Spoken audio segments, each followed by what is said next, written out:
Good evening guys. आज हम लोग यूपीएससी का वर्ल्ड हिस्ट्री पार्ट स्टार्ट करने वाले हैं। तो जो टॉपिक है वो है रशियन रिवॉल्यूशन। रशियन रिवॉल्यूशन के बारे में आज हम लोग पढ़ेंगे कि कैसे रशिया में रिवॉल्यूशन हुआ और सोशलिज्म, जो कि बेसिकली एक मेन आइडिया था, वो कैसे डेवलप किया रशिया में। The major event in the history of mankind. तो ये जो रशियन रिवॉल्यूशन था, ये मैनकाइंड मतलब कि पहली बार ऐसा हुआ कि जितने पीपल्स थे, पीजेंट्स हो गए चाहे मिडिल क्लास हो गया, सब उस रिवॉल्यूशन में पार्ट लिया था। इसलिए एक बहुत बड़ा इवेंट था। Russian revolution heralded a new age. For the first time, the working class could establish their rule, and the beginning of the real history started. ऐसा पहली बार हो रहा था कि जो लोकल पीपुल है उनके हाथ में पावर आ रहा था। इससे पहले जो फ्रेंच रिवॉल्यूशन या कोई भी रिवॉल्यूशन हुआ था तो उसमें जो पावर था वो मोनार्की के हाथ में था या फिर जो गवर्नमेंट बनता था उसके हाथ में था। लेकिन इस रिवॉल्यूशन के बाद पहली बार ऐसा हुआ कि जो पीजेंट्स थे, जो कि नॉर्मल पीपल थे, वर्किंग क्लास थे, उनके हाथ में पावर गया। In this regard it is said that Russian revolution was the logical end of French revolution. तो जो भी बातें फ्रेंच रिवॉल्यूशन में की गई थी, फ्रेंच रिवॉल्यूशन में बहुत बड़ी बड़ी बातें की गई थी। फ्रेंच रिवॉल्यूशन में जो थिंकर्स थे वो सब बहुत बड़ी बड़ी बातें करके गए थे, लेकिन उसको इम्प्लीमेंट नहीं कर पाए थे फ्रेंच रिवॉल्यूशन के बाद। तो ये जो रशियन रिवॉल्यूशन है, इसमें जितनी बातें हुई थी फ्रेंच रिवॉल्यूशन की, सब बातें इम्प्लीमेंट हुआ है। चाहे वो लिबर्टी हो, सोशलिज्म हो, फ्रीडम हो, सब सारी बातें यहाँ पर इम्प्लीमेंट किया गया। Secondly, it was the logical and also for other reason what the change Rousseau talked about in French Revolution, an attempt was made to break them in the Russian Revolution. जैसा कि मैंने बताया, जितनी सारी बातें जो ये थिंकर है रसौ, ये फ्रेंच रिवॉल्यूशन में किया था, वो सब बातों को इस रशियन रिवॉल्यूशन में ऐसा अटेम्प्ट किया गया कि ये सारी बातें फुलफिल हो सके, ये सारी चीज़ों को लाया जा सके असली जीवन में। It was definitely influenced by Marxism idea. Workers of the world unite nothing but to lose your chain. Karl Marx, जो कि बेसिकली एक बहुत बड़े सोशल साइंटिस्ट हुए। कार्ल मार्क्स के बारे में मैं आपको बता दूं तो ये जो कार्ल मार्क्स हैं ये पैदा हुए थे ऑस्ट्रिया में और फिर जाके पढ़ाई किए थे जर्मनी में, और इनका जो डेथ हुआ था वो हुआ था लंदन में। तो ये बहुत बड़े सोशल साइंटिस्ट थे। तो ये जो रशियन रिवॉल्यूशन है ये कहीं ना कहीं मार्क्सिज्म आइडिया पे काम किया था। और कार्ल मार्क्स का एक बहुत ही शानदार कोट है कि workers of the world unite nothing to but to lose your change. मतलब कि जितने वर्कर्स हैं इस दुनिया में वो सब चेंज से बनते हुए, वो सब कुछ न कुछ जकड़े हुए हैं चेन से। वो एक्सप्लॉइट हो रहे हैं अपने लैंडलॉर्ड से या फिर इंडस्ट्री ऑनर से। तो उस चेन को लूज करने के लिए इन सभी वर्कर को यूनाइट होना पड़ेगा। It was unique for the region that from the beginning to the end it was carried out and conducted as per the ideas envisaged by Karl Marx in the Das Kapital. Das Kapital एक book है जो कि Karl Marx लिखा है, और ये बहुत ही unique बात है कि ये शुरू से अंत तक ये जो रशियन रिवॉल्यूशन हुआ ये उसी आइडिया पे काम किया जो कि कार्ल मार्क्स लेके गया था, जो कि बहुत बड़ी बात है। The textual nature of revolution makes it unique as no other revolution in history was influenced by the ideology of a text. इससे पहले कोई भी ऐसा रिवॉल्यूशन नहीं हुआ था जो कि एक टेक्स्ट के मतलब एक टेक्स्ट के एक बुक का आइडियाज मानते हुए रिवॉल्यूशन किया। ये पहली बार ऐसा था रशियन रिवॉल्यूशन जो कि दास कैपिटल कार्ल मार्क्स के द्वारा लिखा गया था। इसके बेसिस को, इसको अपना मॉडल बना करके इसके बेसिस पे पूरा रिवॉल्यूशन हुआ। The other unique aspect being the role of the man, one man Lenin in the revolution before we find other class और community taking the lead. Nowhere we find one leader shaping the course of revolution. It is happened in Russia. Russia से पहले Russia की ये भी unique बात है कि ये सिर्फ एक आदमी का रोल था, लेनिन। पूरा रेवोल्यूशन को शुरू से लेके अंत तक सिर्फ एक आदमी इसको कंडक्ट कराया है और वो था लेनिन, द ग्रेट लेनिन। और इससे पहले जितना भी हुआ, जैसे फ्रेंच रिवॉल्यूशन हुआ, अमेरिकन रिवॉल्यूशन हुआ, स्पेनिश रिवॉल्यूशन हुआ, ये सारे रिवॉल्यूशन में या तो एक क्लास या तो एक कम्युनिटी लीड लिया, मतलब पूरा मिडिल क्लास आ गया था सड़कों पे पेरिस रिवॉल्यूशन में, जैसे कि आप लोग जानते हैं। लेकिन ये जो रशियन रिवॉल्यूशन है, इसमें ये लेनिन जो है, लेनिन अकेला ऐसा बंदा था जो पूरा का पूरा जनता को डायरेक्शन दिया एक लीडर के तरह, और रशियन रिवॉल्यूशन को गाइड किया। और एक बड़ा ही शानदार कोट है कि कहते हैं कि किसी ने कहा था कि I did not afraid of a group of lion lead by the wolf, but I am afraid of a group of sheep leaded by a lion.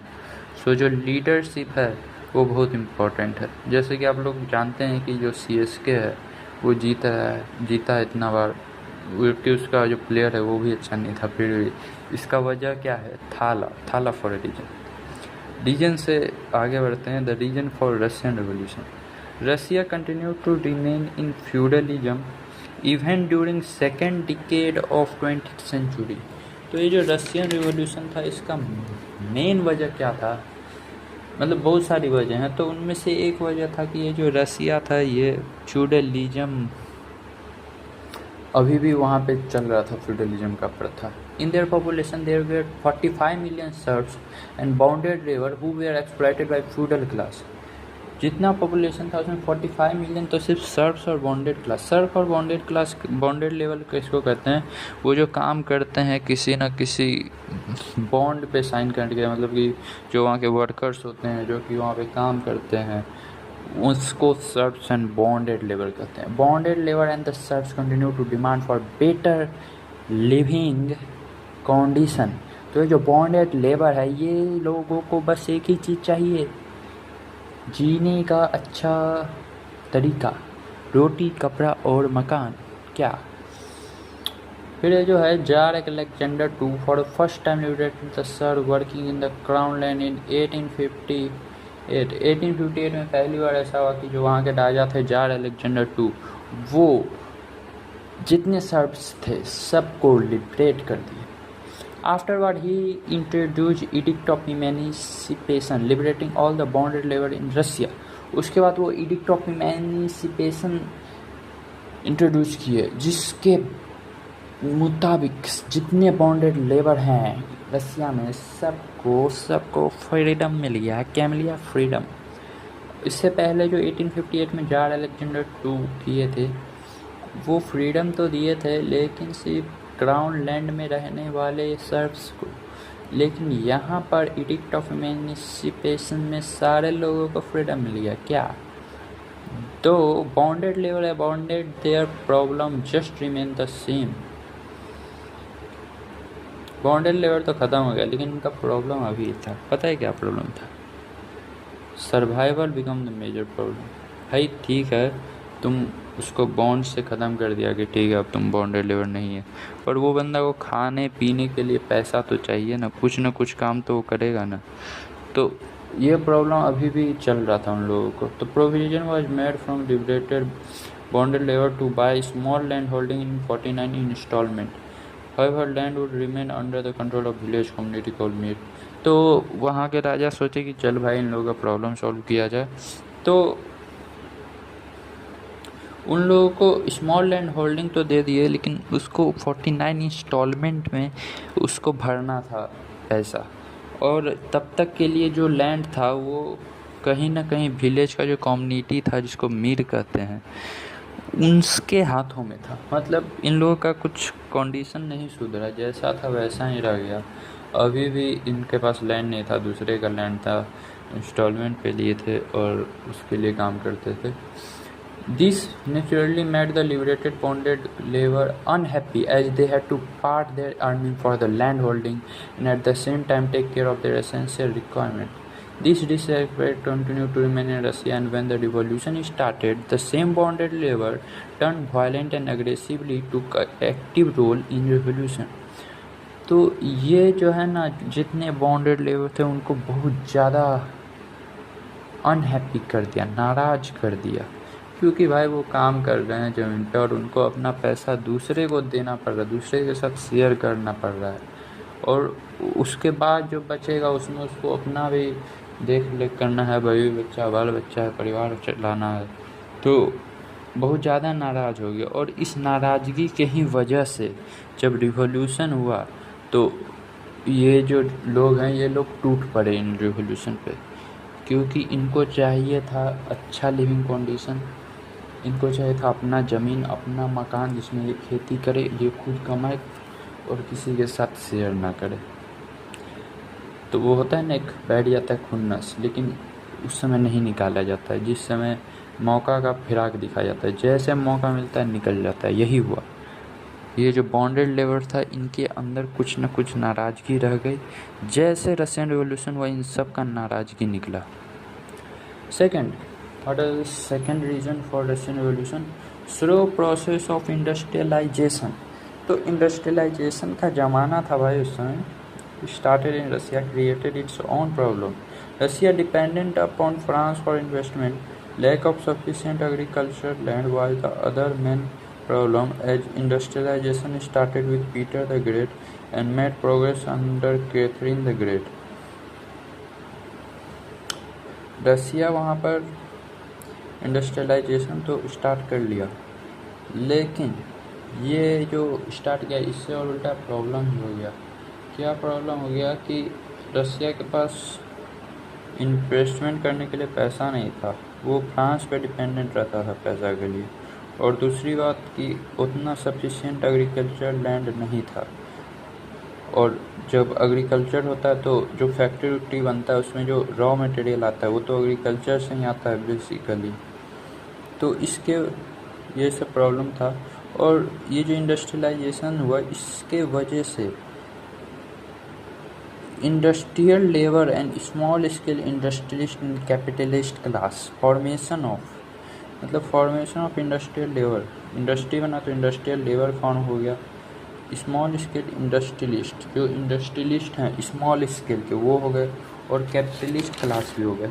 तो अब देखेंगे कि ये सब जो बन गए इंडस्ट्रियलाइजेशन की वजह से लेबर बने हैं, कैपिटलिस्ट बने हैं और स्मॉल स्केल इंडस्ट्रियलिस्ट बना है। इन लोगों को क्या प्रॉब्लम हो गया कि ये रशियन रिवॉल्यूशन में पार्ट लेने पड़े, ठीक है ना। तो ये देखते हैं। So as the labor market continued to remain cheap, industrialist workers were exploited by the capitalists. What does it mean? मतलब कि जो लेबर्स थे उनका जो प्राइस था वो बहुत कम था, लेबर्स बहुत ज़्यादा थे, लेबर्स का अमाउंट बहुत ज़्यादा था, लेकिन जो डिमांड था वो कम था, इसीलिए लेबर मार्केट बहुत चीप था।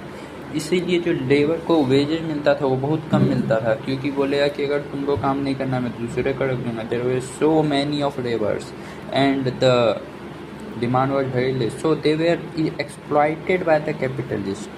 In Russia, labor union was not allowed and strike were banned, as this actually made the labor caste turn restless. रसिया में लेबर यूनियन अलाउड ही नहीं था। जैसा कि आप लोग जानते हैं, जो जितने भी वर्कर्स होते हैं इंडस्ट्री के वो सब अपना एक यूनियन मंगाते हैं ताकि वो अपने बात रख सके अपने मालिक से। तो वो रसिया में बैन था, और साथ ही में स्ट्राइक्स, जो कि अगर कभी वर्कर नाराज़ हो गया, कुछ चीज़ चाहिए होता था तो स्ट्राइक्स करना चाहते थे, लेकिन वो भी बंद कर दिया था, जिसकी वजह से जो लेबर क्लास है ये जो है बहुत ज़्यादा नाराज़ हो गया, और जब रिवॉल्यूशन हुआ तब ये टूट पड़ा। Problem of the capitalist class was they were rich but no recognition and no role in decision making. They demanded for constitutional reform. The formation of new social class in Russian society created more restlessness. तो जो capitalist class था उनका पैसा तो था, लेकिन उनका decision making में कोई रोल नहीं रहता था। उनको लगता था कि मेरे पास इतना पैसा है, लेकिन जो डिसीजन सरकार ले रही है उसमें मेरा रोल रहना चाहिए। तो इसीलिए वो लोग चाहते थे कि कुछ कॉन्स्टिट्यूशन में रिफॉर्म हो ताकि उन लोग के हाथों में भी कुछ पावर आए। तो इस वजह से ये लेबर तो था ही पहले से नाराज़, और ये कैपिटलिस्ट क्लास भी नाराज़ हुआ।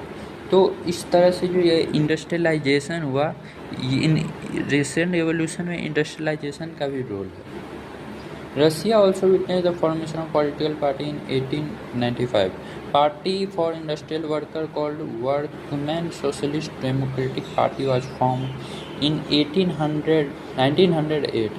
तो रसिया में पॉलिटिकल पार्टी भी बन गया। तो 1895 में एक पार्टी बना जिसका नाम था वर्क्समैन सोशल डेमोक्रेटिक पार्टी। लेकिन 1908 में स्प्लिट हो गया पार्टी दो भागों में, मॉडरेट्स और रेडिकल्स में। तो कुछ न कुछ तो ऐसा उन लोग के बीच में तनाव हुआ होगा कि ये लोग आपस में बंटवारा कर लिए, मतलब एक पार्टी को तोड़ के दो पार्टी बना दिए। तो ये जो दो पार्टी बने, ये इस बात पे बने कि एक मॉडरेट थे, दूसरे रेडिकल थे। जो मॉडरेट थे उनको मेंशेविक कहते हैं और रेडिकल जो कहते हैं वो बोल्शेविक्स को कहते हैं, ठीक। तो जो मॉडरेट्स थे वो चाहते थे कि सोशलिज्म आए रसिया में, लेकिन वो धीरे धीरे आए, मतलब एकदम से नहीं आए, वो टाइम के साथ धीरे धीरे आए। मतलब हम लोग को मॉडरेट नेचर के थे, उन लोग को ये रेवोल्यूशन, मारपीट, वायलेंस ये सब नहीं करना था। वो सब स्लोली चाहते थे टाइम के साथ आ जाए socialism. Moderates were called Menshevik. They were led by Alexander Kerensky. Moderate because they wanted socialism in due course of time, that too by constitutional reform. Whereas radical were called Bolsheviks. They were led by Lenin and Trotsky. For them, class struggle unavoidable, and they wanted socialism to be established at the earliest. Radical जो है Bolsheviks, ये Lenin और ट्रोट्स्की के द्वारा lead किया गया, और इनके अकॉर्डिंग क्या है कि जो क्लास स्ट्रगल है वो अनअवॉइडेबल है। क्लास स्ट्रगल का मतलब क्या होता है? क्लास स्ट्रगल का मतलब होता है कि जो ये इंडस्ट्रियलिस्ट कैपिटलिस्ट हैं और ये जो वर्किंग क्लास है, इन दो क्लासों के बीच में जो तनाव का सिचुएशन पैदा हो जाता है, जैसे जो इंडस्ट्रियलिस्ट है वो वर्कर को एक्सप्लॉइट करता है, तो इसके वजह से वर्कर परेशान होते हैं। तो ये लोग फिर स्ट्रगल करते हैं कि जो हो रहा है वो नहीं होना चाहिए। तो इसीलिए जो सोशलिज्म है ये तुरंत चाहते थे रेडिकल्स। वो लोग सोचते थे कि ज़्यादा टाइम नहीं लगाने का, तुरंत सोशलिज्म चाहिए मेरे को, चाहे उसके लिए मेरे को रिवॉल्यूशन करना पड़े, रिवोल्ट करना पड़े, वायलेंस करना पड़े, जो करना पड़े। और जो ये रेडिकल्स थे वो आगे जाके आप जब हम बताएंगे तो आपको पता चलेगा कि किस तरह से अपने ड्रीम को फुलफिल करने के लिए इन लोगों ने बहुत ज़्यादा वायलेंस किया आगे। So the agricultural labor and the peasantry also had their own political party called Social Democratic Party founded in 1901. अब ये एग्रीकल्चर लेबर और जो पीजेंट्स थे वो लोग भी अपना पार्टी बना लिए, सोशल डेमोक्रेटिक पार्टी 1901 में। The formation of political party in Russia called political constitution required for a revolution. तो रिवॉल्यूशन का एक कारण ये भी हो गया कि पॉलिटिकल पार्टी फॉर्म हो रहा था, जिसकी वजह से लोगों के बीच में पॉलिटिकल कॉन्शियसनेस आ रहा था। तो 3 वजह हम लोग अभी तक देखे हैं। पहला वजह था कि ये जो बॉन्डेड लेबर्स वाले थे वो सब नाराज़ थे। दूसरा वजह था कि इंडस्ट्रियलाइजेशन हुआ, जिसकी वजह से ये कैपिटलिस्ट, इंडस्ट्रियलिस्ट ये सब पैदा हो गए। तो ये लोग का भी नाराज़गी था कुछ, जिसकी वजह से रशियन रिवॉल्यूशन हुआ। तीसरा वजह हम लोग देखे, ये पॉलिटिकल पार्टी, कितने सारे पॉलिटिकल पार्टी बन रहे थे, उसमें भी 2 पार्ट हो गए, बोल्शेविक, मेंशेविक्स। तो ये पॉलिटिकल पार्टी बनना भी एक वजह है रशियन रिवॉल्यूशन का। और एक वजह है, देख लेते हैं, जो Russian ruling dynasty of Russia, Romanov, was highly discredited, became unpopular both inside and outside Russia. They lost all the battle they fought against the enemy. तो ये जो रसिया का जो रूल करने वाला डायनेस्टी था, मोनार्की, रोमनोव, वो बहुत ज़्यादा अनपॉपुलर हो गया, क्योंकि जितने भी लड़ाई वो लड़ा सब हार गया। तो कहीं ना कहीं वहाँ के जो लोग थे वो लोग समझ गए कि ये ज़्यादा पावरफुल ये डायनेस्टी नहीं है, ये जो रूलर है वो सारे वार हार रहे हैं। तो कहीं ना कहीं अगर हम लोग रिवोल्यूशन करेंगे तो चांसेज हाई हैं कि हम लोग की सारी मांगें पूरी हो जाएगी और एक रसिया में सोशलिज्म जो लाना चाह रहे थे वो आ जाएगा। When Russia was defeated in Crimea war to revive their image with the public, the Emperor Alexander II assured edict of emancipation। तो क्रेनिया वार के बारे में शायद आप लोग को पता होगा कि ये रसिया और ओटोमन एम्पायर के बीच में लड़ा गया था। तो जो रसिया था वो अपना एक्सपेंशन करना चाहता था टेरिटरी का, लेकिन जो ओटोमन एम्पायर है, जर्मनी है, ये सब मिलके रोकना चाहता था। और साथ ही में कहीं ना कहीं वहाँ पे कुछ क्रिश्चियन माइनॉरिटी का भी इशू हो गया था, जो कि इमीडिएट कॉज था क्रेनिया वार का। तो इस वजह से ये क्रेनिया वार हुआ था, लेकिन इस वार में रसिया बुरी तरह हार गया। और इस जो हारा तो इमेज खराब हो गया जो एम्पेरर था अलेक्जेंडर II का पब्लिक के सामने। तो उस इमेज को बचाने के लिए एडिक्ट ऑफ इमेंसिपेशन लाया, जो कि हम लोग अभी कुछ देर पहले पढ़े थे कि एडिक्ट ऑफ इमेंसिपेशन में बॉन्डेड लेबर को मना किया था और बहुत सारे उसमें प्रोविजन थे। When Russia was defeated in 1905 by Japan, Russian parliament called Duma was provided।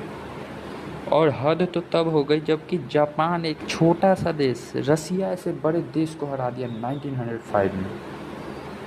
कितनी बड़ी बात है, जापान जैसे छोटा देश रसिया इतना बड़ा देश को हरा दिया। और ये जो हारा, इसके बाद रसिया अपना हालत सही करने के लिए एक पार्लियामेंट बनाया जिसको कि डूमा कहते हैं। डूमा क्या कहते हैं? DUMA, Duma. In 1914, when World War I started, the war itself ended the Romanov dynasty in the form of revolution। तो भाई ये तो गरीबी में आटा गीला करने वाली बात हो गई कि ये जो रसिया था इसका हालत पहले से ही खराब था, जापान से हार गया, जितने बैटल जीते सब हार गया, और ये फिर वर्ल्ड वार 1 में चला गया। इसका इकोनॉमिक कंडीशन ठीक नहीं था, ये वर्ल्ड वार 1 में पार्ट ले लिया।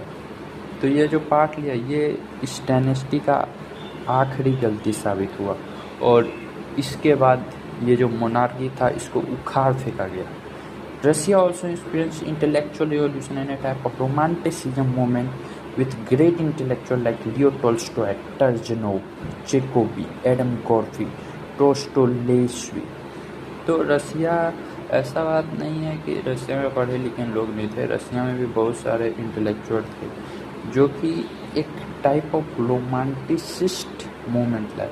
अब ये जो रोमांटिसिस्ट है, रोमांटिसिज्म मतलब क्या होता है? रोमांटिसिज्म मतलब वो तो बिल्कुल नहीं होता है जो आप लोग सोच रहे हैं। रोमांटिसिज्म मतलब होता है एक्चुअली, तो ये जो रोमांटिसिज्म है ये एक आर्टिस्टिक इंटेलेक्चुअल मूवमेंट है जो कि इम्फेसाइज करता है emotion, individualism and glorification of nature. Romanticism में मतलब बेसिकली क्या होता है? बेसिकली होता है इमेजिन करना। जैसे कि हम आज इमेजिन करते हैं इंडिया जो है वो डेवलप कंट्री हो जाएगा, इंडिया में कोई गरीब नहीं बचेगा, कोई स्लम नहीं बचेगा और इंडिया डेवलप कंट्री में माना जाएगा। तो ये हम एक्चुअलिटी में रोमांटिसाइज कर रहे हैं चीज़ों को, तो इसी को रोमांटिसिज्म कहते हैं। तो न्यू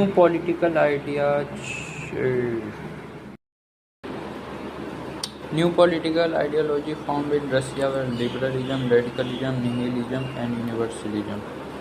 सो लिबरलिज्म तो आप लोग जानते हैं, लिबरल होना मतलब कि इक्वलिटी, इक्वल लॉ होना, सबको बराबर मौका मिला, अपॉर्चुनिटी इक्वल मिले, ये सब होता है। रेडिकलिज्म मतलब होता है कि जो सोसाइटी का स्टेटस है वो बदलना और तुरंत radically.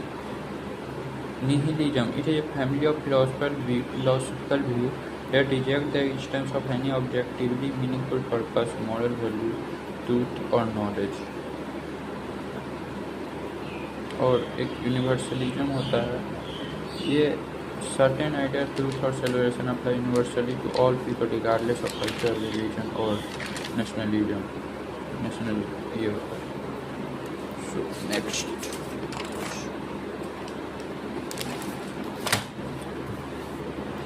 liberals work for a smooth and gradual social transformation। Radical is more for dramatic socialism. Nihils were for a new social order completely replacing the existing one. Liberal चाहते थे smooth और gradually society change करें. Radical चाहते थे तुरंत socialism आ जाए.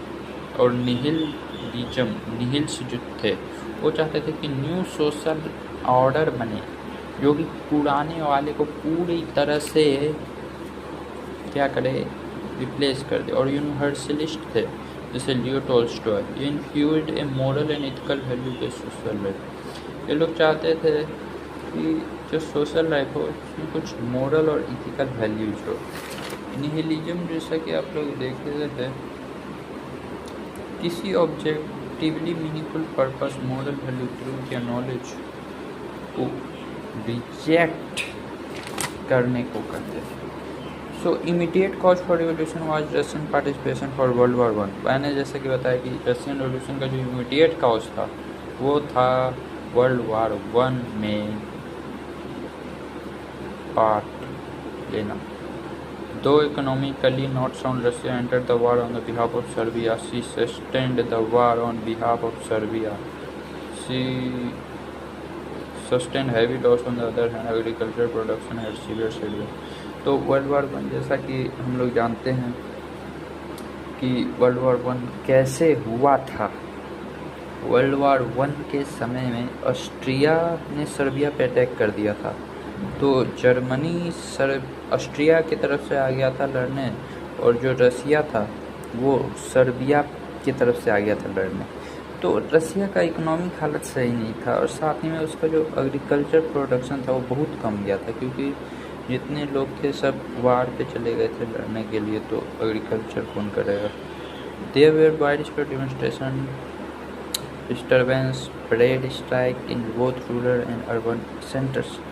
बहुत ज़्यादा डिमॉन्स्ट्रेशन होने लगा, ब्रेड स्ट्राइक होने लगा कि भाई मेरे पास खाने को नहीं, मेरे को ब्रेड चाहिए. और ये रूरल और अर्बन दोनों जगह होने लगा था.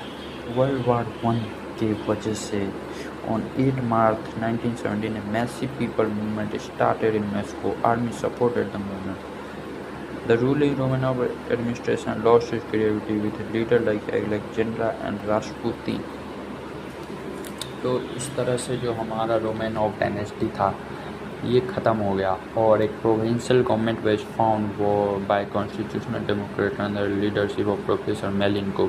It was replaced by social democrat under the leadership of Alexander Zelensky. Both the government failed to stand up the expectation to the people, particularly to the working class, peasants and army. In October 1970, Bolsheviks captured power under the leadership of Lenin and Trotsky. तो जैसे हटा monarchy, मतलब ये जो Romanov dynasty था, फिर provincial government बना. किसके द्वारा? प्रोफेसर मेलिनकोव के द्वारा, जो कि एक कॉन्स्टिट्यूशनल डेमोक्रेट थे.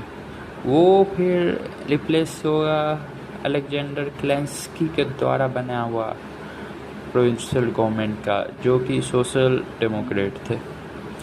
अब जब दोनों फेल हो गया तब जाकर के जो बोल्शेविक्स था, बोल्शेविक्स जैसा कि मैंने आपको बताया बहुत ज़्यादा रेडिकल माइंडेड था, ये लोग पावर को ले लिया. और लीडर कौन था? लेनिन.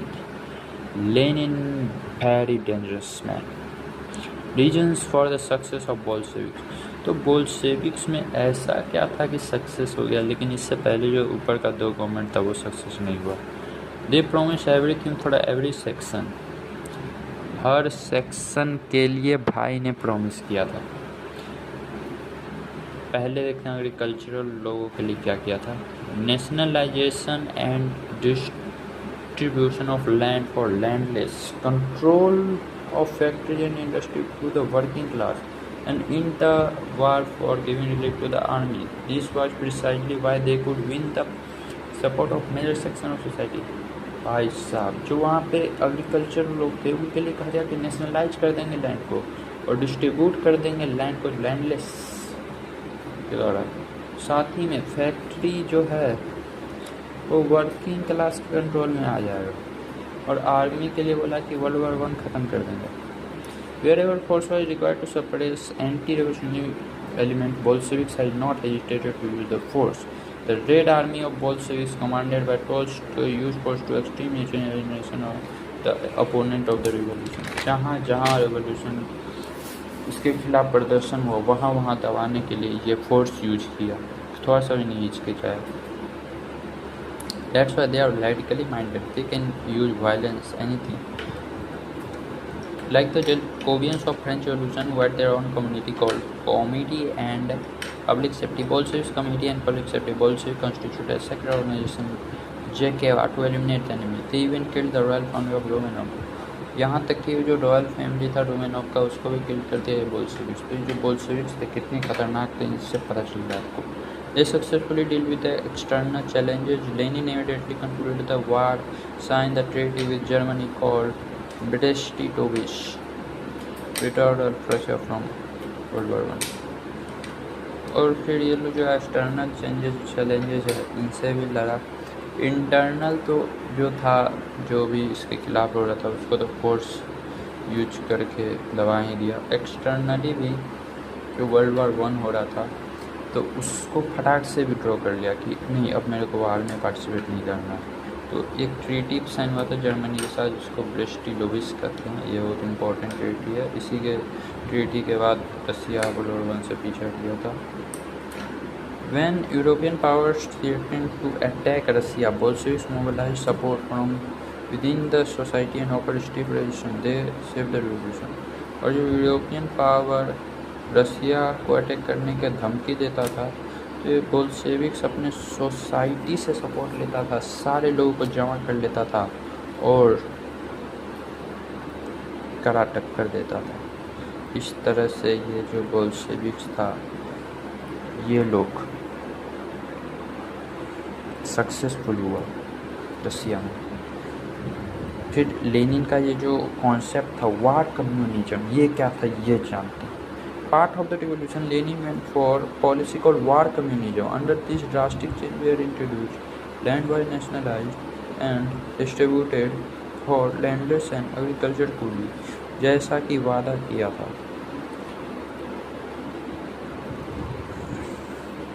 ये जो लेनिन है ये लैंड को नेशनलाइज कर दिया और लैंडलेस और एग्रीकल्चर कूलीज को बांट दिया. पहली बात. दूसरा काम क्या गया, industries and factories were nationalise and worker were given the management. जैसा कि बोला था इंडस्ट्री और फैक्ट्रीज को नेशनलाइज कर दिया और जो वर्कर थे उनको कंट्रोल दे दिया. तीसरा काम क्या किया, in social religious life contacts with Roman Catholic church ended. Roman Catholic church था उसके साथ पूरी तरह से कॉन्टैक्ट खत्म कर दिया. चौथा क्या किया, all the depth Russia made and investment made by France in the Russian industry were all abrogated. जैसा कि मैंने आपको बताया था कि ये जो इंडस्ट्रियलाइजेशन था इसमें जो इन्वेस्टमेंट था वो फ्रांस करता था. तो जितने भी इनका कर्जा वर्जा था जो कुछ भी था ये सब खत्म करके पूरा ठीक कर दिया. The consequent effect of war communism was more severe, finally forcing Lenin to go for changing his own policy. Main drawbacks for war communism were. तो ये जो वार कम्युनिज्म ये लेनिन पॉलिसी अप्लाई, इसके वजह से लेनिन को ही उल्टा प्रॉब्लम होने लगा. तो कुछ जो ड्रॉबैक्स है लेनिन तो भाई सही सोचा, लेकिन ड्रॉबैक्स कुछ सोसाइटी जैसा हम लोग सोचते हैं वैसा ज़िंदगी में नहीं होता है. ज़िंदगी में कुछ ना कुछ कहीं ना कहीं गलती हो ही जाता है. पहला ड्रॉबैक था farmers and agriculture coolies were happy to own the land but we are not ready to generate surplus production part is with the state rather they want for selling surplus in the profit. जो farmers थे भाई उनको ये लोग land दे दिया, लेकिन farmer भाई से निकल गया अपना फ़ायदा खोजने में. वो सोचा कि मैं अपना सरप्लस क्यों बांटूँ स्टेट के साथ. वो अपना पर्सनल बेनिफिट चाहता था, वो अपना खुद का प्रॉफिट चाहता था, तो वो खुद बेच करके पैसा खुद के पास रख लेता था. दूसरा, the worker were interested in better wages and then producing the output. More ever they lack expertise to run the industry. Worker का कभी भी ऐसा सोच नहीं था कि नेशन को डेवलप करना. उसको बस अच्छा वेज चाहिए था, ज़्यादा पैसा चाहिए था, और वे वर्कर्स के कंट्रोल में इंडस्ट्री को रख दिया। वर्कर्स के पास इतना एक्सपीरियंस ही नहीं था कि इंडस्ट्री को चला पाए। They are not expertised. In the contact with Catholic Church were also not welcomed by major section of society. The revolutionary atmosphere against service in Russia's production virtually came to standstill, fallen down drastically. To save the situation, Lenin had to go for new economic policy. तो ये सब कांड हो गया था, फिर Lenin के जो विरुद्ध में चला गया था उसी का वार कम्युनिज्म। तो ये सब ठीक करने के लिए किए कराए पे पानी फिर गया था। फिर इसको ठीक करने के लिए लेनिन एक और दिमाग चलाया। क्या दिमाग चलाया? न्यू इकोनॉमिक पॉलिसी लाया। न्यू इकोनॉमिक पॉलिसी लाया और उसमें क्या क्या प्रोविजन में बनाया वो देखते हैं। Under the policy presently were allowed to sell the surplus in market and make profit only by paying tax to the state. बोला कि ठीक है, जितने किसान हैं सब ज़्यादा खेती करो, बेचो, प्रॉफिट कमाओ, कोई दिक्कत नहीं, लेकिन टैक्स भरना पड़ेगा स्टेट को। जितना बेचता है उसके हिसाब से स्टेट को टैक्स भरना पड़ेगा। दूसरा, industrial policy wages are fixed and decided by the production generation. In other word, profit wage ratio was workout. Industry में क्या किया? तुम जितना प्रोडक्शन करोगे उस हिसाब से तुमको वेज मिलेगा, सबको एक अमाउंट ऑफ वेज नहीं मिलेगा। इस हिसाब से किस तरह से लेनिन दिमाग लगाया और जो गलती किया था वो वार कम्युनिज्म में उसको ठीक किया न्यू इकोनॉमिक पॉलिसी लाके। फिर small scale entrepreneurs was encouraged. Small scale entrepreneurs भी इनकरेज्ड किया गया। Foreign investors were invited on the profit sharing basis, however, state retained the right to exercise control on industry. Foreign investment को भी बढ़ावा दिया गया। Thus, by relaxing the control, Lenin could save the situation and the revolution. He justified the policy: one step backward toward capitalism so as to have two steps forward toward socialism. Lenin मानता था कि एक कदम पीछे जाओ capitalism पे, तुम दो कदम आगे जाओगे सोशलिज्म पे। इसीलिए माना जाता है ना कि शेर जब कदम पीछे लेता है ना तो वो आक्रमण करने के लिए और तेज़ी से आक्रमण करने के लिए पीछे लेता है। So next is Stalin. Stalin is very dangerous. Was the dictator. He changed Russia completely. He was the reason for World War II. He is not less than Hitler. Stalin. Russia under Stalin. It was a different Russia when compared with Lenin. Under Lenin, it was dictatorship of Communist Party, whereas under Russia, it became totalitarianism of Communist Party. तो जब Lenin था उस समय communist party का dictatorship था। Dictatorship मतलब basically होता है कि आप जो एक पर्सन जो पावर होल्ड कर रहा है, जो कि वहाँ पे लेनिन था, वो पॉलिटिकल फैसला जो लेगा वो उस पर कोई विरोध नहीं कर सकता है। लेकिन स्टालिन के अंदर टोटलिटेरिज्म था।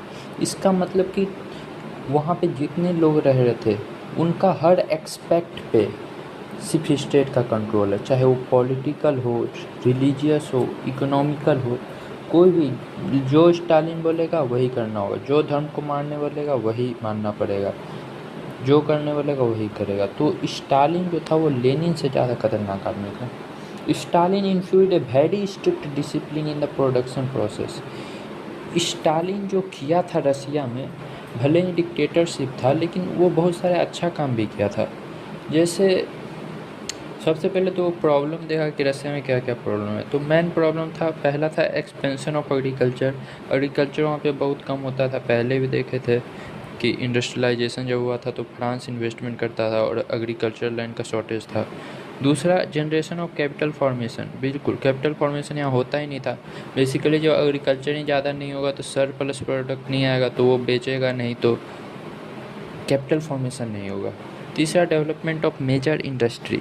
जब कैपिटल ही नहीं है तो इंडस्ट्री कैसे डेवलप होगा? रॉ मटेरियल ही नहीं है, एग्रीकल्चर से ही सब रॉ मटेरियल आता था। तो ये तीनों प्रॉब्लम था। तो इन तीन चीज़ों को स्टालिन ने पहचाना और फिर क्या किया? The great development of Stalin was he made Russia not only self-sufficient but also largest exporter of food grain in the world. ये ना सिर्फ एग्रीकल्चर का प्रॉब्लम सॉल्व किया, बल्कि एग्रीकल्चर को इतना ज़्यादा एक्सपेंड कर दिया कि पूरा वर्ल्ड का लार्जेस्ट फूड एक्सपोर्टर बन गया। समझ रहे हैं? और ये कैसे, क्या कलेक्टिवाइजेशन के प्रोसेस से। तो क्या होता है collectivisation? It was made possible by what was called collectivisation of agriculture. Under the process individual ownership completely ended. Vast tract of agricultural land were meant for mechanization of agriculture.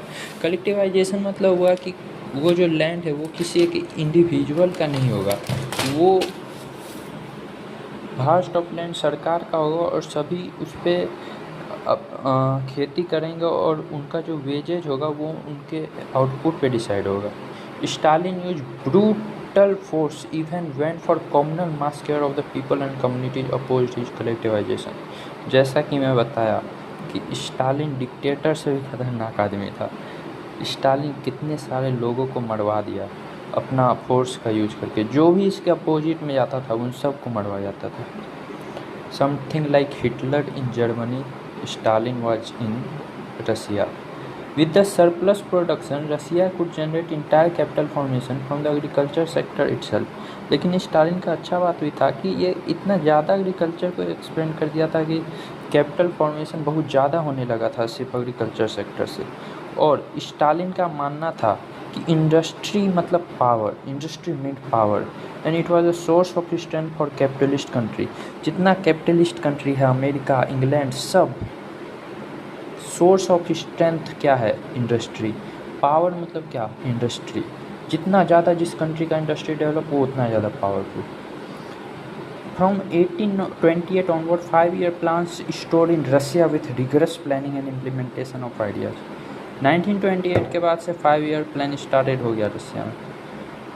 5-year plan basically India में भी हुआ था independence के बाद। 5-year plan जो कि रसिया से ही शायद लिया गया था, उसका स्टार्ट ये स्टालिन किया था। Very soon Russia reach the target much before the set time. और 5-year प्लान में जो जो ये सोचा था करने को वो 5 ईयर से पहले ही करके बैठ गया। इतना ज़्यादा, मतलब भले डिक्टेटर टाइप था लेकिन इतना ज़्यादा डिसिप्लिन्ड और जो फोकस था, ये करना है तो करना है, रसिया को डेवलप करना है तो करना है, 5 ईयर में करना है, लेकिन उससे पहले कंप्लीट कर दिया। जैसे हम लोग भी कभी कभी प्लान बनाते हैं कि आज जैसे वर्ल्ड हिस्ट्री में मेरे को रशियन रिवॉल्यूशन आज कंप्लीट करना है, लेकिन हम लोग से नहीं हो पाता है क्योंकि हम लोग डिसिप्लिन नहीं होते। और वही अगर डिसिप्लिन होंगे तो आज शाम से पहले ख़त्म करके बैठ जाएंगे और दूसरा चैप्टर पढ़ने लगेंगे। तो इसके लिए बहुत ज़्यादा डिसिप्लिन चाहिए। In surpass England and Germany coal mining and iron processing. इतना ज़्यादा रसिया डेवलप हो गया था कि जर्मनी और इंग्लैंड को कोल माइनिंग और आयरन प्रोसेसिंग में पिछाड़ दिया, मतलब very much developed. Stalin also followed a rigorous discipline for the workers, even going against human rights. In society, religion and learning all was brought under the strict control of Communist Party. This was why Stalin Russia a totalist Russia. टोटलिस्ट जैसा कि मैं बताया कि हर expect of life पे कब्जा था। कौन सा रिलीजन फॉलो होगा सोसाइटी में, कौन क्या पढ़ेगा, सब चीज़ अकॉर्डिंग टू स्टालिन होता था। Stalin was one and only man of power in Russia. Drawbacks of Stalinist policy. तो जैसा कि मैं बताया कि कोई भी ऐसा चीज़ नहीं है जिसका कुछ कमी नहीं है। स्टालिन से बहुत सारी गलतियाँ हुई उनके पॉलिसी से। तो पहला गलती हुआ undue importance was given for major industry और big industry. The small scale industry were neglected completely. Basically बहुत ज़्यादा इम्पोर्टेंस दे दिया गया बिग इंडस्ट्री पे, स्मॉल स्केल इंडस्ट्री को नेग्लेक्ट किया गया। हम बता देते हैं जिस समय स्टालिन था उस समय बिग इंडस्ट्री को इतना ज़्यादा वैल्यू दे दिया गया था कि सुई जो होता है नीडल, उसका इंपोर्ट इंडिया से होता था। जो कोल माइन में वर्कर काम करते थे उनके पास डिटर्जेंट नहीं था, डिटर्जेंट के लिए वो लोग स्ट्राइक करते थे। तो ये सब जो स्मॉल चीज़ है, स्मॉल स्केल इंडस्ट्री, वो वहाँ पे था ही नहीं, वहाँ पे बिग स्केल इंडस्ट्री था। और ऐसा क्यों था? क्योंकि wages we decided on the basis of profit margin for the community manufacture. This was the other reason why working class work for high cost high profit manufacture good. जितना बड़ा industry उतना ज़्यादा प्रॉफिट, उतना ज़्यादा उसको veg मिलेगा। इस हिसाब से वो कलेक्टिवाइजेशन जो था उसका सोशलिज्म ये यही था कि जो जितना ज़्यादा काम करेगा, जितना ज़्यादा अच्छा प्रोडक्ट बनाएगा, जितना बड़ा प्रॉफिट कमाएगा, उसको उतना ज़्यादा वेज मिलेगा। तो लोग छोटे छोटे चीज़ों पे ध्यान कम देने लगे, लोग बड़े बड़े चीज़ों पे ध्यान दें, क्योंकि ओवरऑल तो सबको ज़्यादा पैसे चाहिए ना। Entire system of development was more forced upon Russia without willing cooperation of people. ये जो है गलती स्टालिन ने किया कि डेवलप करने के लिए वहाँ के जो पीपल था उनका मर्जी नहीं था उतना, ये उन पे फोर्स किया, कलेक्टिवाइजेशन ऑफ एग्रीकल्चर फोर्स किया। जितना भी ये इंडस्ट्री खोला उस पर जो भी पॉलिसी लगाई ये फोर्स करके लगाया। और कोई भी काम अगर आप फोर्स करके करवाएंगे किसी से तो ज़्यादा दिन तक नहीं चलेगा। तो यही सब ड्रॉबैक था स्टालिन के under. So now the disintegration of USSR जो कि अभी देखते हैं बहुत पहले बहुत बड़ा था, अब एक सिर्फ रसिया रह गया है। जबकि पहले का हम लोग देखेंगे यूएसएसआर तो रसिया एक्चुअलिटी में बहुत बड़ा था, वो टूट गया, वही डिसइंटीग्रेशन है। With the revolution 1917 USSR was formed with 15 Republic. पहले यूएसएसआर में 15 रिपब्लिक था, जिसमें कि रसिया, यूक्रेन और भी बहुत सारे स्टेट्स थे। इन Iron Cotton descended upon USSR under which civil light liberty workers. Everything was closed and the world did not know what actually was going on in Russia. Crisis started internally from time of pre-June. It took a serious turn when Gorbachev took over the region administration. पहले से ही कहीं ना कहीं USSR में कुछ ना कुछ तो चल ही रहा था प्रॉब्लम, लेकिन जब ये गोरबेचेव प्रेसिडेंट बना तो ये पॉलिसी 2-3 को लाया, ग्लास नोट्स एंड और कुछ पॉलिसी लाया, तो उसके वो इमीडिएट कॉज था इंटीग्रेशन का, डिसइंटीग्रेशन का। मतलब मेन अगर बोला जाए कि रसिया डिसइंटीग्रेट क्यों हुआ तो वो मैं कहूँगा प्रेसिडेंट गोरबेचेव के पॉलिसी की वजह से। The disintegration of Russia started at tremendous pace between 1982 to 1992। 1982 से 1992 के बीच में ही बेसिकली डिसइंटीग्रेशन हुआ। इन 10 सालों के बीच में रसिया पूरा का पूरा टूट गया। The reason for disintegration, the way communist government was formed in Russia and administrative implemented the policy of socialism itself created a major crisis. पहला वजह तो था कि रसिया में जिस तरह से कम्युनिस्ट गवर्नमेंट बना और सोशलिज्म जिस तरह से इम्प्लीमेंट हुआ, वो एक यूएसएसआर में वो खुद एक प्रॉब्लम क्रिएट किया। मतलब कि Russia has no strong foundation of socialism.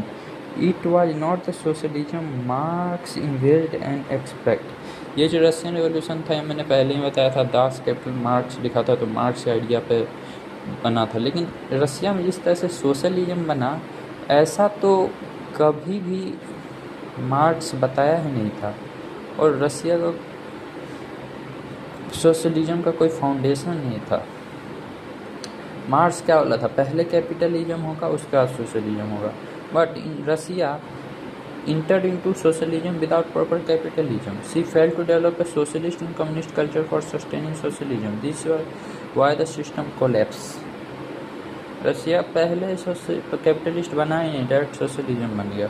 और एक सोशलिस्ट और कम्युनिस्ट कल्चर बनाना पड़ता है, जो कि रसिया फेल हो गया, जिसके वजह से यूएसएसआर कोलैप्स कर गया, डिसइंटीग्रेट हो गया, टूट गया। The new president of Russia Gorbachev introduce new policy, glasnost, openness and perestroika, reconstructing. The main purpose of the new policy was not to end communism but to mend and reform it. जैसा कि मैंने बताया कि जो immediate cause था, ये president Gorbachev का policy था, जो कि था ग्लासनोस्ट मतलब ये ओपननेस और पेरेस्ट्रोइका। और इसका पर्पस ये नहीं था कि कम्युनिज्म इन करना, बल्कि ये था कि उसको थोड़ा सा रिफॉर्म करना, थोड़ा सा छेड़छाड़ करना type. In the foreign policy also he made his stand quite clear. Without the Russian army from the Afghanistan sort out the problem with China, initiated a process in the Cold War For him, Russia incurred terrible wastage of resource on useless warfare and supporting its communist terrorists. Foreign policy में भी सबसे पहले तो अफगानिस्तान से अपना army बुला लिया, उसके बाद चाइना के साथ जो प्रॉब्लम था वो सॉर्ट आउट कर दिया।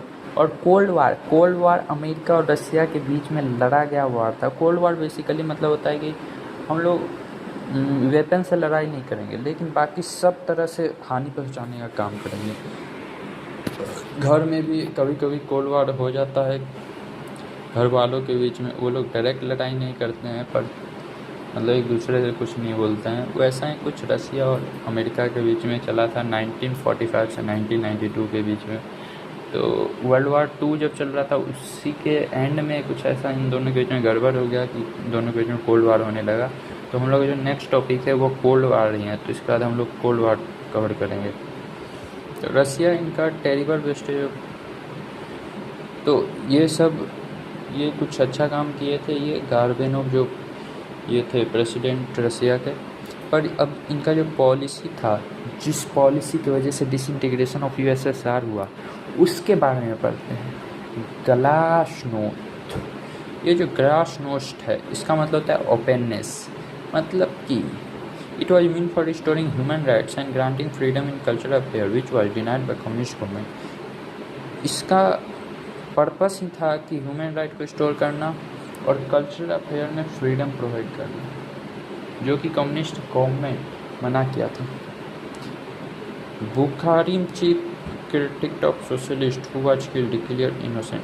तो ग्लासनोस्ट के अंदर क्या क्या किया, एक बंदा था बुखारिन जो कि सोशलिस्ट आइडिया का बहुत ज़्यादा बुराई करता था, तो उसको कम्युनिस्ट पार्टी मार दिया था। तो सबसे पहले उसको इनोसेंट घोषित कर दिया कि नहीं भाई वो बंदा सही था। उसके बाद एक बंदा under the policy the victor predict और उसके Stalin Sakharov was release from jail. Sakharov करके एक बंदा था जो कि स्टालिन का बहुत बड़ा प्रशंसक था, उसको जेल हो गया था, तो उसको जेल से बाहर निकाला गया क्योंकि ये सब ह्यूमन राइट को रिस्टोर करने की कोशिश कर रहे थे इस पॉलिसी के माध्यम से। फिर cultural affair the office news agency Pravda was granted absolute freedom in publishing the news and shaping for public opinion. पहले जो न्यूज़ था वो उसमें लिमिटेशन लगा हुआ था कि तुम सब चीज़ नहीं छाप सकता है, लेकिन इस पॉलिसी के माध्यम से न्यूज को पूरा फ्रीडम दिया गया कि तुम जो चाहे वो छाप सकते हो। Similarly, anti-Stalin literature, anti-Stalin movies were all allowed into market. Stalin के खिलाफ जितना लिटरेचर मूवीज था सब मार्केट में अलाउ हो गया। मतलब बेसिकली पूरी तरीके से ट्रांसपेरेंसी आ गई।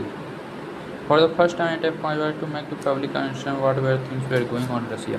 पहले रसिया के अंदर क्या चल रहा था किसी को पता नहीं चल रहा था, रसिया के बाहर वाली दुनिया को कुछ पता ही नहीं था भाई कि रसिया में क्या हो रहा है। लेकिन पहली बार ऐसा हुआ कि पूरी दुनिया पूरा पब्लिक जाना कि रसिया में चल क्या रहा है। पब्लिक इंक्वायरी इंटू कार्बोनिल nuclear reactor explosion was telecast and in a similar fashion the proceeding of legislative assembly was also made public. तो रसिया में एक ट्रेजिडी हो गया था, कोई कार्बोनिल न्यूक्लियर रिएक्टर था वो एक्सप्लोर कर दिया था जिसकी वजह से कुछ लोगों का मौत हो गया था। तो उसका इंक्वायरी टेलीकास्ट किया गया उस समय, और लेजिस्लेटिव असेंबली में जो जो बातें होती थी सब पब्लिक किया गया। ये तो पहला पॉलिसी था ग्लासनोस्ट, इसके अंदर ये सब हुआ। फिर दूसरा पॉलिसी है पेरेस्ट्रोइका। ये जो पॉलिसी है पेरेस्ट्रोइका इसका मतलब होता है डिकंस्ट्रक्टिंग। तो communist party control on central planning system ended, small scale internship were permitted, restriction and limitation on economic activity and production was completely removed. Communist party का जो कंट्रोल था सेंट्रल प्लानिंग सिस्टम पे वो ख़त्म हो गया। Small scale entrepreneurs को permission मिल गया, और जितना इकोनॉमिक एक्टिविटी था उसमें जो रिस्ट्रिक्शन था, लिमिटेशन था एंड प्रोडक्शन था वो सब रिमूव कर दिया गया। इन political sphere the single party system was given up, election were throne open for multi party system. Election के समय भी पहले तो सिंगल पार्टी था, कम्युनिस्ट वही जीतता था, लेकिन अब क्या किया गया, मल्टी पार्टी सिस्टम हो गया, जितना पार्टी हो वो उतना पार्टी कर सकता है। गार्बेन के policy personally created a problem for him as the president of Russia. तो ये जो पॉलिसी था गोरबेचेव का, तो ये पॉलिसी उसी के लिए कहीं ना कहीं प्रॉब्लम क्रिएट कर दिया। क्या प्रॉब्लम क्रिएट किया ये अब हम लोग पढ़ेंगे। Serious differences started between Gorbachev and local powerful leader of Russia Boris Yeltsin. उस समय के जो लोकल पावरफुल लीडर थे बोरिस एल्स्टिन, उसके और गोरबेचेव के बीच में लफड़ा हो गया। Yeltsin demanded drastic change on the model of western democracy whereas conservative communist leader Ligachev opposed reform. तो दो पॉपुलर लीडर थे, एक एल्स्टिन और दूसरा लिगाचेव। तो एल्स्टिन बोलता था कि फटाक से चेंज करो, ड्रास्टिक चेंज करो, जैसे वेस्टर्न में डेमोक्रेसी आ गया यहाँ भी वही आना चाहिए। लेकिन ये जो लिगाचेव था ये रिफॉर्म को अपोज करता था।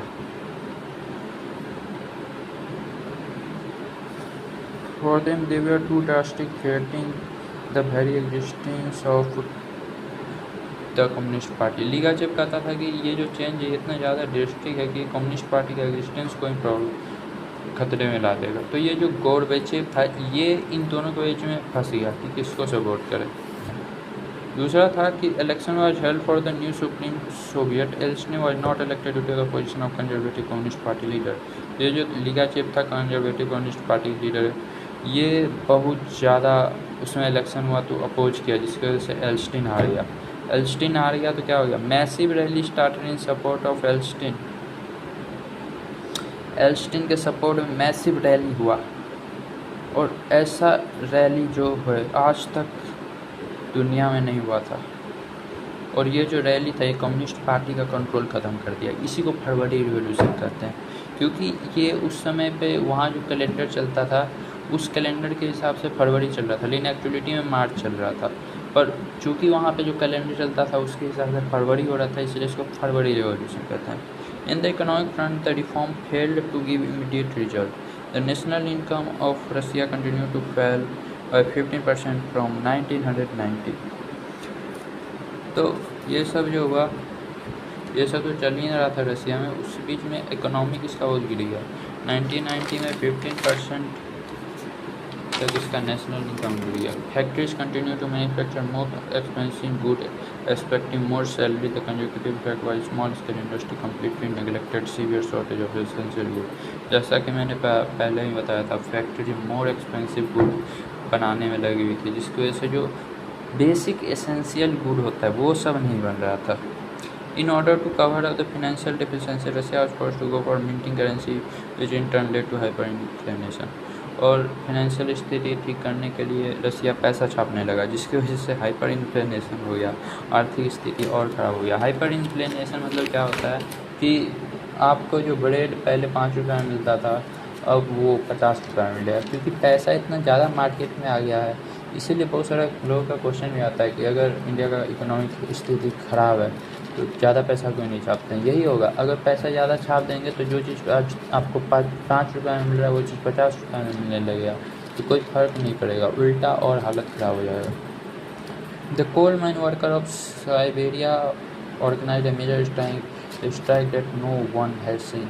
तो साइबेरिया में जो वर्कर थे वो सब स्ट्राइक पे चले गए। तो उनका डिमांड क्या था?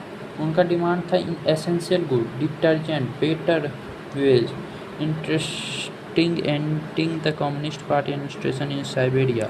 डिटर्जेंट वहाँ नहीं बनता था क्योंकि वो बहुत छोटा स्मॉल स्केल इंडस्ट्री था। वो लोग बिग इंडस्ट्री खोले हुए थे, बड़ा चीज़ बनाते थे।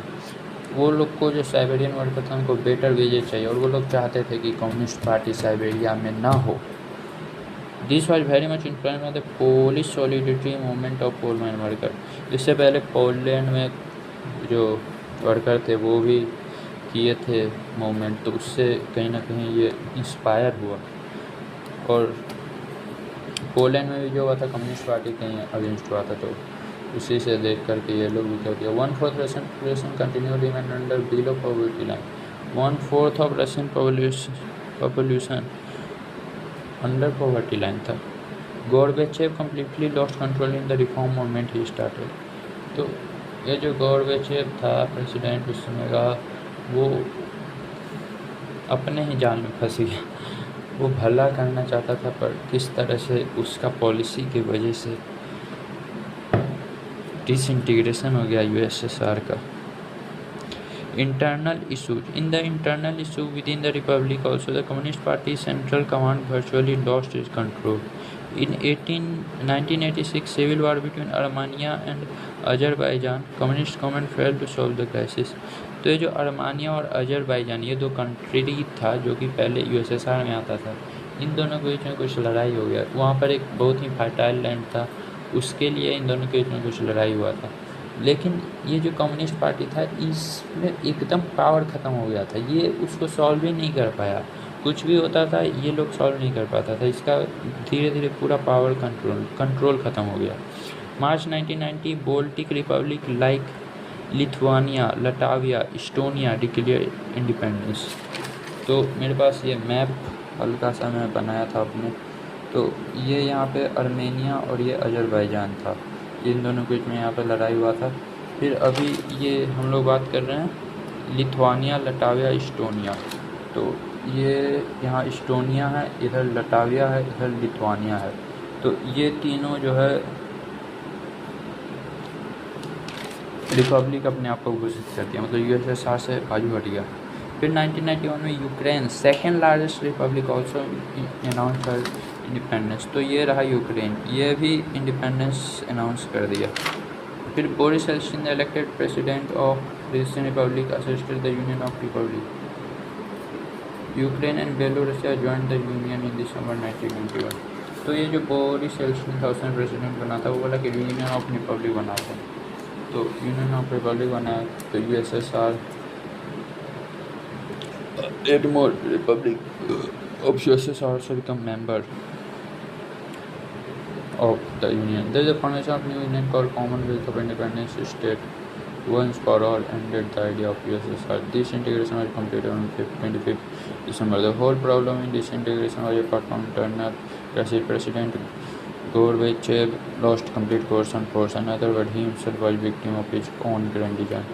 ये जो रशिया का इतना सारा आजू बाजू कंट्री पहले यूएसएसआर हुआ करता था, लेकिन डिसइंटीग्रेशन के वजह से टूट गया।